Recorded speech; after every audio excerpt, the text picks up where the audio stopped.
इंदिरा गांधी प्रधानमंत्री थी। 1975 में ऐसा उनको लगा कि उनकी सरकार के खिलाफ लोग साजिश कर रहे हैं। लोग उनकी सरकार को गिराने के लिए पुलिसकर्मी सेनाओं को भड़का रहे हैं। जब ऐसा वह इंदिरा गांधी को प्रतीत हुआ, ऐसा लगा, तो इंदिरा गांधी ने 1975 में आपातकाल की घोषणा कर दी, क्योंकि उनको डर था कि हमारी सरकार क्या कर सकती है, हाथ से जा सकती है। तो इससे बेहतर है आपातकाल लगा दिया जाए। जब जब अब आपातकाल लगा देते हैं तो सारी शक्ति क्या होती हैं, केंद्र के पास चली जाती हैं। तो इतना समझ गए होंगे आप। यहाँ पर देखते हैं लाखों लोग बिना अपराध के केवल संदेह के आधार पर गिरफ्तार किए गए। उस समय लाखों नेता केवल संदेह के आधार पर गिरफ्तार किए गए, जिनमें उनकी कोई गलती नहीं थी, क्योंकि अपनी आवाज़ रखने का हक सबको होता है। जो भी कहते कि अनुच्छेद 19 में दिया गया है कि आप अपने विचार को प्रकट कर सकते हैं, आपको अपने विचार प्रकट करने से नहीं रोका जाएगा। तो आप इतना समझ गए होंगे।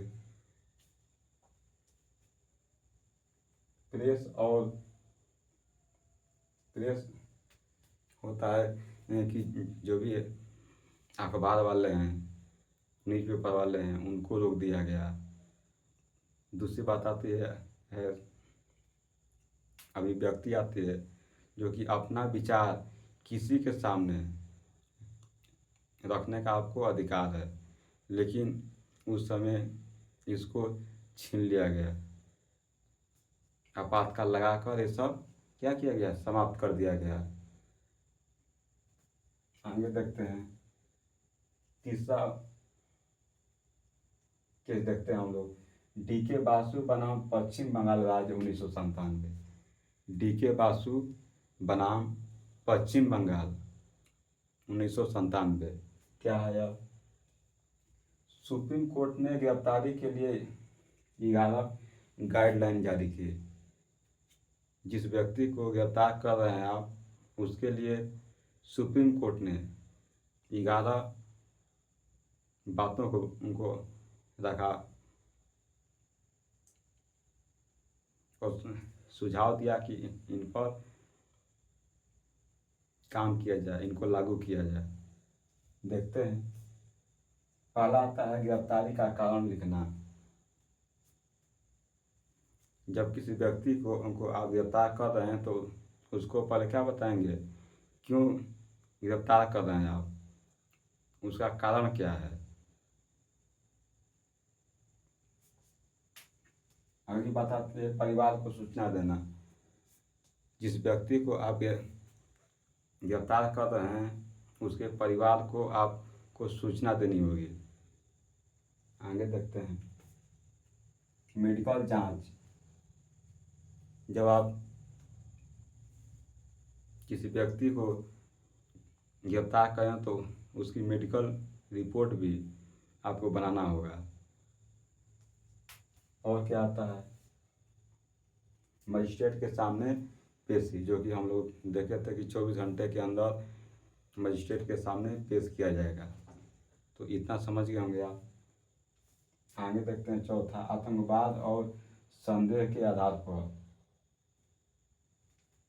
आतंकवाद हो गए या फिर संदेह के आधार पर किसी को क्या किया जा सकता है, गिरफ्तार किया जा सकता है संदेह के आधार पर। जैसे पोटा है, यूएपीए जैसे कानूनों के तहत निर्दोष लोगों को वर्षों जेल में रहे। जो पोटा है, यूएपीए है, यूएपीए जैसे कानूनों के तहत ये वैसे कानून है जो व्यक्ति को संदेह के आधार पर गिरफ्तार कर लेते हैं। और उनको कई सालों तक जेल में रखते हैं। तो इतना आप समझ गए होंगे आप। पांचवा देखते हैं, वर्तमान आंदोलन शाहीन बाग CAA किसान आंदोलन।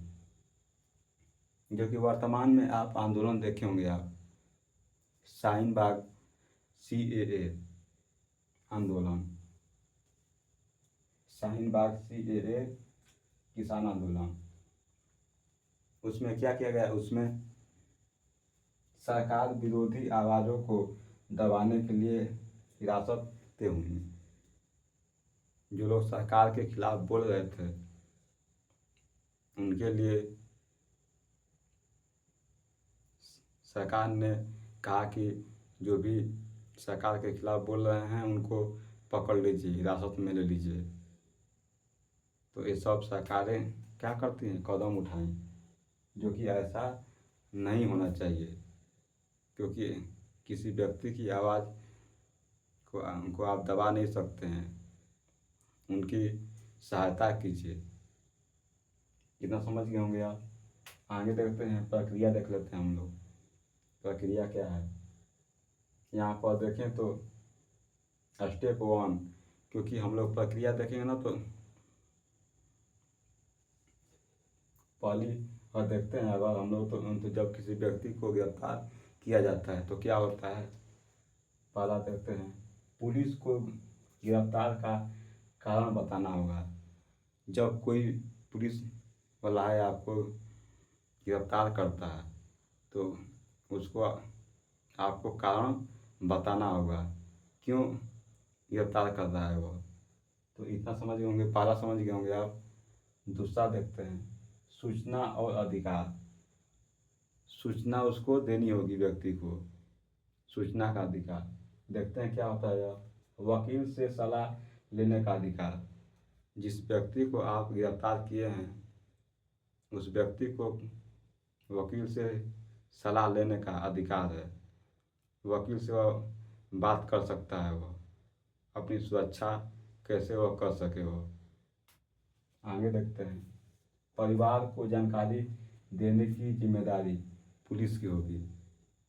जब पुलिस वाले किसी व्यक्ति को गिरफ्तार करते हैं तो उनके घर वालों को बताने के लिए पुलिस की यह जिम्मेदारी बनती है कि आप जाइए वहाँ पर और उनके घर वालों को बताइए।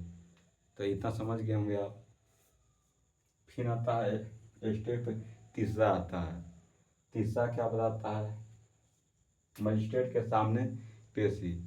जब किसी व्यक्ति को गिरफ्तार करते हैं आप तो 24 घंटे के अंदर मजिस्ट्रेट के सामने पेश करना होगा, अन्यथा गिरफ्तारी अवैध मानी जाएगी।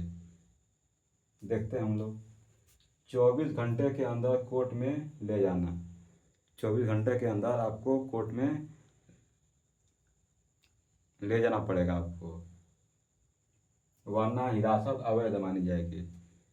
24 घंटे के अंदर आप ना उसको कोर्ट में नहीं ले जा पाते हैं आप तो वह गिरफ्तारी क्या हो जाएगी, अवैध मानी जाएगी, गलत मानी जाएगी। आगे देखते हैं, स्टेप 4 देखते हैं हम लोग, चुप रहने का अधिकार। चुप रहने का अधिकार याद कीजिए, अनुच्छेद 20 में हम लोग पढ़े थे, चुप रहने का अधिकार है। अगर हमारा मन नहीं है कि हम गवाही दें तो नहीं देंगे, हम नहीं बोलेंगे, हम यह हमारा अधिकार है। याद कीजिए, अनुच्छेद 20 में हम लोग इसको पढ़े थे। अब देखते हैं, आप मजबूर नहीं हैं बयान देने के लिए, हमारी मर्जी। हम अगर बयान नहीं देना चाहते हैं तो कोई हमें मजबूर नहीं करेगा, क्योंकि अनुच्छेद 20(3) बताता है कि किसी को आप मजबूर नहीं कर सकते हैं बयान देने के लिए। यहाँ पर देख सकते हैं आर्टिकल 20(3) प्लस आर्टिकल 22। तो इतना समझ गए होंगे आप। क्योंकि यह होता है ना, 20(3) ना तो गवाही देने से यह रोकता है कि अगर आपकी मर्जी नहीं है गवाही देने के लिए तो आप गवाही नहीं दे सकते हैं। 22 कहता है कि कानूनी सुरक्षा प्रदान करता है। देखते हैं दैनिक जीवन में महत्व देख लेते हैं क्या है। छात्र आंदोलन और गिरफ्तारी, जैसे होता है जेएनयू हो गया, डीयू दिल्ली यूनिवर्सिटी, फिर हो गया एएमयू जैसे विश्वविद्यालयों में आवाज़ उठाने पुलिस एक्शन। जब वहाँ लोग विद्यार्थी आवाज़ उठाते हैं तो पुलिस उस पर क्या करती है, एक्शन लेती है। तो यह क्या है यह, क्योंकि आप एक्शन मत लीजिए, उनकी आवाज़ों को सुनिए, उनकी जो समस्या है उनका आप निदान कीजिए। आप इतना समझ गए होंगे आप। दूसरा देखते हैं सोशल मीडिया पर पोस्ट डालने से गिरफ्तारी। जब आप सोशल मीडिया पर कुछ पोस्ट डालते हैं उस पर भी आप गिरफ्तार हो सकते हैं। अगर पोस्ट किसी को अनुचित लगे, किसी को गलत लगे तो आपकी गिरफ्तारी क्या हो सकती है, हो सकती है। फ्री स्पीच मतलब आपको बोलने का अधिकार है, आपको अपना विचार किसी के सामने प्रकट करने का अधिकार है। लेकिन यहाँ पर देखते हैं फ्री स्पीच का हक है, लेकिन एफआईआर हो सकती है। जब बोलने का अधिकार है तो एफआईआर कैसे हो सकती है, क्योंकि जब तक आप किसी के अधिकार का उल्लंघन नहीं कर रहे हैं तो आप पर एफआईआर नहीं होगा। लेकिन अगर आपको बोलने का अधिकार है और आप किसी को कुछ भी बोल रहे हैं तो यह क्या है, गलत है। आप ऐसा नहीं कर सकते। आगे देखते हैं। तीसरा आता है सड़क विवाद या गलत पहचान। सड़क विवाद में क्या होता है, रोड पर झगड़े में निर्दोष व्यक्ति भी पकड़ा जा सकता है। बात सही है, कोई दूसरा झगड़ा कर रहा है, आप वहाँ खड़े हैं, आप उसे वहाँ पर देख रहे हैं कुछ भी, तो वहाँ पर आपको भी लोग फंसा सकते हैं आपको। तो आप इतना समझ गए होंगे। आगे देखते हैं। चौथा आता है गरीब और अनपढ़ों के लिए अनुच्छेद 22 क्यों जरूरी है। गरीब हैं, जो अनपढ़ हैं, उनके लिए क्यों जरूरी है, तो बताता है यहाँ पर। कई गरीब नागरिकों को सिर्फ शक के आधार पर हिरासत में लिया जाता है, उन्हें जानकारी और मदद नहीं मिलती है।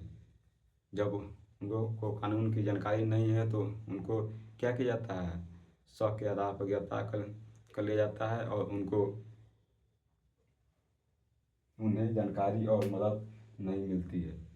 तो आप अगर संविधान जानते हैं तो आप उसे छुटकारा पा लेंगे आसानी से। तो इतना आप समझ गए होंगे। मिलेंगे अगले लेक्चर में, तब तक के लिए आपका बहुत बहुत धन्यवाद। Thank you.